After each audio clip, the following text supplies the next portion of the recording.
প্রিয় শিক্ষার্থী বন্ধুরা, চলে আসলাম হিন্দু ধর্ম শিক্ষার আরেকটি ক্লাস নিয়ে, পর্ব 4-এর আলোচনা নিয়ে। আজকে আমরা আলোচনা করব অশৌচ সম্পর্কিত কিছু প্রশ্ন নিয়ে। অশৌচ থেকে যেই বহু নির্বাচনী প্রশ্নগুলো থাকছে সেই প্রশ্নগুলো নিয়ে আজকে পর্বে আলোচনা করব। তো আজকে পর্বের প্রথম প্রশ্ন, অশৌচ শব্দের অর্থ কী? অশৌচ শব্দের অর্থ কী? এবং তোমরা জেনে থাকবে আমরা এখানে যতগুলো সংস্কার পড়েছি প্রত্যেকটা সংস্কারে কিন্তু এখানে আমরা একটা একটা করে অর্থ জেনেছি। যেমন বিবাহ পর্ব, যদি তোমরা না দেখে থাকো অবশ্যই দেখে থাকবে। বিবাহ পর্বে বিবাহের অর্থ জেনেছি। অন্ত্যেষ্টিক্রিয়া যে পর্বটা ছিল আমাদের পর্ব 3, সে পর্বে আমরা আলোচনা করেছি অন্ত্যেষ্টিক্রিয়ার অর্থ। এবং পর্ব 4 আজকের আলোচনায় আমরা দেখব প্রথমে অশৌচ শব্দের অর্থ কী। অশৌচ মানে হচ্ছে শৌচের অভাব। শৌচ শব্দের অর্থ হচ্ছে শুচিতা বা পবিত্রতা। তো অশৌচ শব্দের অর্থ হচ্ছে শুচিতা বা পবিত্রতার অভাব। ঠিক আছে, শুচিতা বা পবিত্রতার অভাব। এরপর দেখো 89, অশৌচ কত প্রকার? অশৌচ 2 প্রকার হয়, একটা হচ্ছে জননা শৌচ আর একটা হচ্ছে মরণা শৌচ। যখন কোনো সন্তানের জন্ম হয় তখন যে অশৌচটা পালন করতে হয় সেটা হচ্ছে জননা শৌচ। এ সময় সাধারণত খাবার দাবারের তেমন কোনো বাধা বিঘ্ন নেই, যে কোনো নর্মাল খাবারই খাওয়া যায়। তবে আমরা যখন কোনো পূজা দিই বা কোনো পবিত্র কোনো কর্ম পালন করতে যাই সেক্ষেত্রে আমাদের একটু বাধা থাকে এবং সেটা আমাদের পালন করতে হয়। আর মরণা শৌচ যখন হয়, অর্থাৎ কোনো ব্যক্তির যদি মৃত্যু হয় তখন আমরা যেই অশৌচটা পালন করি সেটা হচ্ছে মরণা শৌচ। এখন এই মরণা শৌচে আমাদের সাধারণত খাবার দাবারেও কিছু বিধিনিষেধ আছে, আবার কিছু কর্মেরও বিধিনিষেধ আছে, এগুলো আমাদের পালন করতে হয়। তাহলে এবার চলে যাই 90 নং প্রশ্নে। সুভাষ তার কাকার মৃত্যুতে 30 দিন নিরামিষ খেয়ে দিন যাপন করলো। সুভাষের কাজটিকে কি বলা হয়? যেহেতু মৃত্যুর জন্য সে খাবারের এই রেস্ট্রিকশনটা, মৃত্যুর জন্য যে অশৌচটা পালন করতে হয় সেটা হচ্ছে মূলত মরণা শৌচ। তারপর 91 নং প্রশ্ন, পিতামাতা বা জ্ঞাতির মৃত্যুতে, জ্ঞাতি বলতে বোঝানো হয় বংশ পরম্পরা বা বংশপুরুষের মধ্যে কেউ একজনের যদি মৃত্যু হয় তখন সেক্ষেত্রে আমরা কি পালন করি? আমরা তখন অশৌচ পালন করি।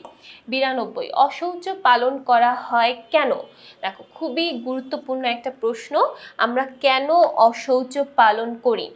এই অশৌচ পালনের মাধ্যমে আমাদের মৃত ব্যক্তির প্রতি একটা টান বা একটা অনুভূতি কাজ করে এবং মৃত ব্যক্তির আত্মার প্রতি যাতে আমরা শ্রদ্ধা প্রদর্শন করতে পারি বা তার এই মৃত্যুতে যে আমরা শোকাচ্ছন্ন হয়েছি, এই জন্যই কিন্তু মূলত আমরা এই অশৌচটা পালন করে থাকি। তারপর 93 নাম্বার প্রশ্নে চলে যাচ্ছি।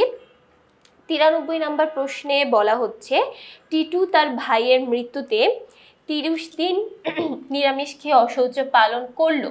টিটুর কর্মটিকে বলা হবে, যেহেতু আবারও সেমভাবে মৃত্যুর কথা বলা হয়েছে, মৃত্যুর কথা বলা থাকলে সেটা হবে কি? মরণা শৌচ।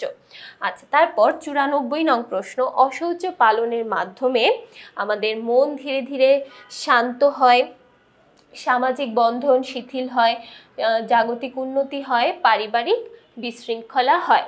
অশৌচ মূলত হচ্ছে শোক পালন করা বা শোকের সাথে, যে কারো একজন মৃত্যু যে হলো, এই মৃত্যুতে আমাদের যে শোক তৈরি হলো সেই শোকের সাথে আস্তে আস্তে নিজেকে মানিয়ে নেওয়া।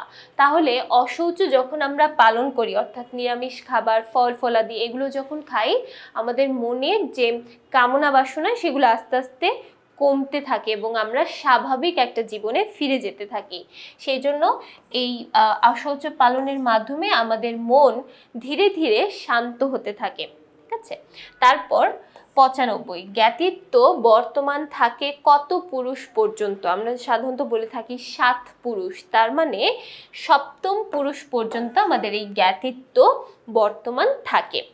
96, মাতা পিতার মৃত্যুর পর অশৌচকালে যা খেয়ে জীবন ধারণ করতে হয় তা হলো ফল ফলাদি, দেখো কিছু ক্ষেত্রে দুধ খাওয়া যায় না, কিছু ক্ষেত্রে কলা খাওয়া যায় না, তবে অন্যান্য যে কোনো ফল ফলাদি আমরা একদম নির্বিঘ্নে খেতে পারি, এটাতে কোনো সমস্যা নেই। তাহলে মাতা পিতার মৃত্যুর পর অশৌচকালে আমাদের মূলত ফল ফলাদি খেয়ে থাকতে হয়। 97, কত পুরুষ পর্যন্ত জননা শৌচ ও মরণা শৌচ পালনের বিধান আছে? সপ্তম পুরুষ পর্যন্ত, আমরা কিন্তু একটু আগেই দেখেছি সপ্তম পুরুষ পর্যন্ত এটা বর্তমান থাকে। 98, কারা 10 দিন অশৌচ পালন করে? কারা 10 দিন অশৌচ পালন করে? যারা ব্রাহ্মণ বর্ণের লোক তারা 10 দিন অশৌচ পালন করে।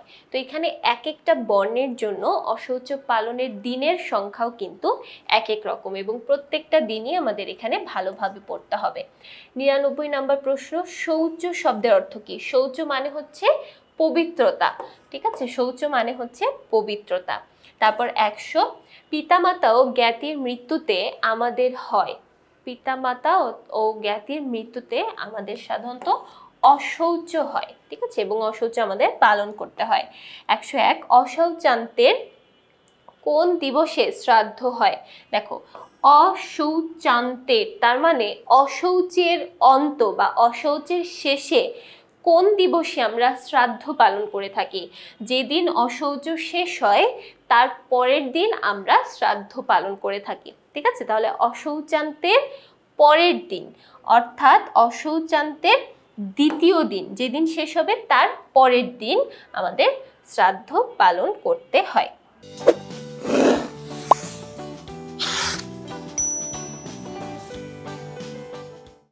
তারপর 102, পিতামাতা মৃত্যুর কয়দিন পর পুরক পিণ্ড দিতে হয়?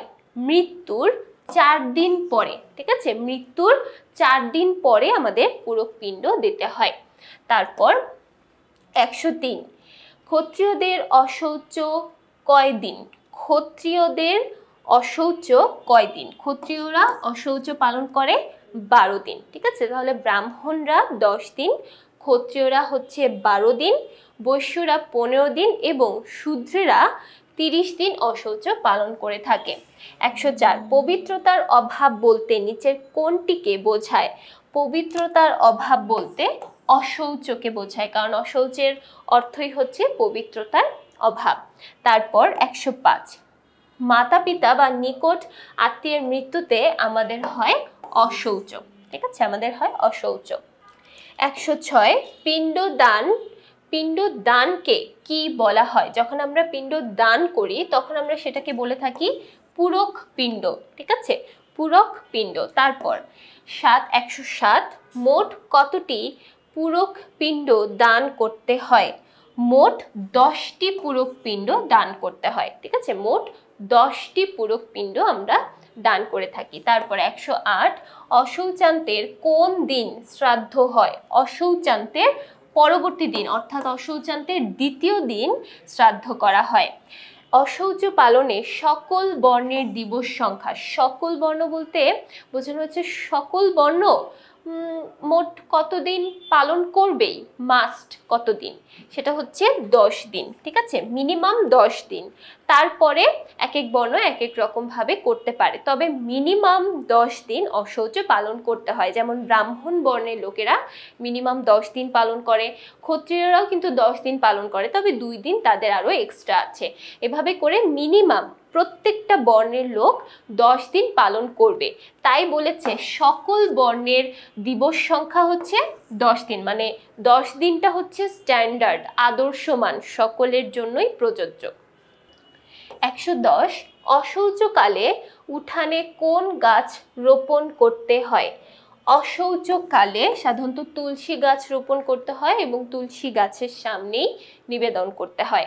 তারপর হবিষ্যান্ন মানে কি? এটা খুবই গুরুত্বপূর্ণ প্রশ্ন। হবিষ্যান্ন বা হবিষ্যান বলতে বোঝানো হয় ফল ফলাদি, একদম মিনিমাল কিছু খাবার যেগুলো না খেলেই নয়, আমাদের জীবন ধারণের জন্য যতটুকু দরকার ঠিক ততটুকু। এখানে কোনো তেল মশলা কিছু থাকবে না, কোনো আড়ম্বরতা থাকবে না, সিম্পল কিছু খাবার আমাদের খেয়ে থাকতে হবে, এটাই হচ্ছে হবিষ্যান।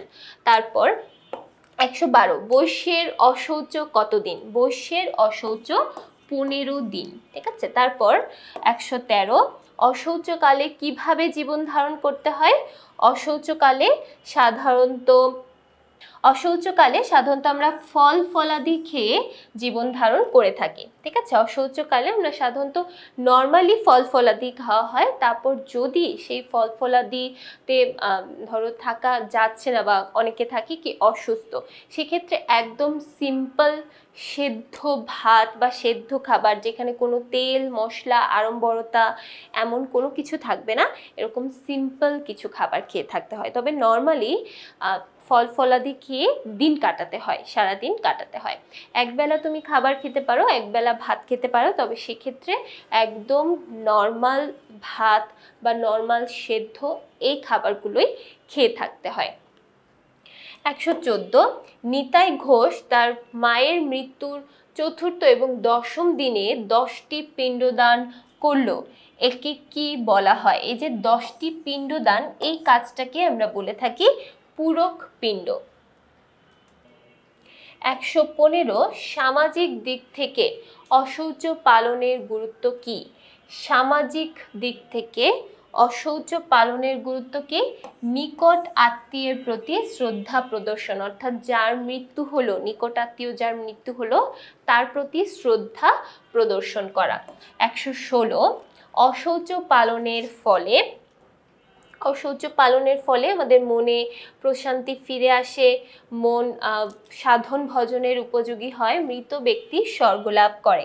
দেখো, তুমি অশৌচ পালন করো কি না করো সেটার জন্য কিন্তু মৃত ব্যক্তির স্বর্গ লাভের কোনো বিষয় নেই। তবে তুমি অশৌচ পালন করলে তোমার মনের একটা প্রশান্তি কাজ করবে, তোমার মন সাধন ভজন বা ধর্মকর্মের জন্য উপযোগী হয়ে উঠতে পারবে, ঠিক আছে। তাহলে এখানে উত্তর হবে প্রথমটা। তারপর 117 নং প্রশ্ন। 117তে বলা হচ্ছে যে পিতামাতার মৃত্যুর পর পিণ্ডদান করতে হয় চতুর্থ দিনে এবং দশম দিনে, ঠিক আছে। চতুর্থ দিনে এবং দশম দিনে, দ্বিতীয় দিনে আমরা কিছুই করে থাকি না, চতুর্থ দিনে এবং দশম দিনে। তাহলে অপশন হবে 3 নাম্বার। এরপর দেখো একটা উদ্দীপক দেওয়া আছে, গত পরশু বিপ্লব মৈত্রের বাবা মারা গেছে, তাদের পরিবার এখন অশৌচ পালন করছে। এক্ষেত্রে 118 বিপ্লব কতদিন অশৌচ পালন দ্বারা মুক্তি কামনা করবে? দেখো, যেহেতু সবার জন্যই আমরা আদর্শ বলতে পারি 10 দিন, অর্থাৎ 10 দিন তোমাকে পালন করতেই হবে, এটা মাস্ট। তো এখানে বিপ্লব কি করবে? 10 দিন অশৌচ পালন করবে। তারপর 119 বিপ্লবের পরিবারের অশৌচ পালন করার কারণ হচ্ছে মন শোকে আচ্ছন্ন, তাই চিত্ত সাধন ভজনের উপযোগী নেই বলে মৃতের আত্মার শান্তি কামনার জন্য। দেখো, যারা অশৌচ পালন করে, মূলত আমরা কি করি, যখন অশৌচ হয় বা কারো যখন মৃত্যু হয়, আমাদের মন শোকে আচ্ছন্ন থাকে, যে মারা গেল তার জন্য আমাদের মন সবসময় ফিল করে। তাহলে এই শোকে আচ্ছন্ন, এই জন্য আমরা কিছু করতে পারছি না, আমাদের রেগুলার জীবনে আমরা আবার ব্যস্ত হতে পারছি না। তারপর বলছে চিত্ত অর্থাৎ মন সাধন ভজনের উপযোগী নেই, আমরা যে আমাদের ধর্মীয় কাজগুলো করব, ধর্ম পালন করব, তার জন্য কিন্তু উপযোগী হতে পারছি না। পাশাপাশি আমাদের মৃতের আত্মার যাতে আমরা শান্তি কামনা করতে পারি, এই প্রত্যেকটা কাজের জন্যই মূলত আমরা অশৌচ পালন করি, যেন আমাদের মনটা শান্ত হয় এবং শান্ত হয়ে সেটা যেন ধর্ম পালনে উপযোগী হয়ে ওঠে। তাহলে এখানে কি হবে? এখানে প্রত্যেকটাই অ্যান্সার হবে, ঠিক আছে। তো এই ছিল আমাদের অশৌচ সম্পর্কিত কিছু প্রশ্ন। আশা করছি অশৌচ থেকে কারো আর কোনো প্রবলেম থাকবে না। সো পরবর্তী পর্বগুলো দেখার জন্য সবাইকে আবারও আমন্ত্রণ জানাচ্ছি। সবাইকে ধন্যবাদ।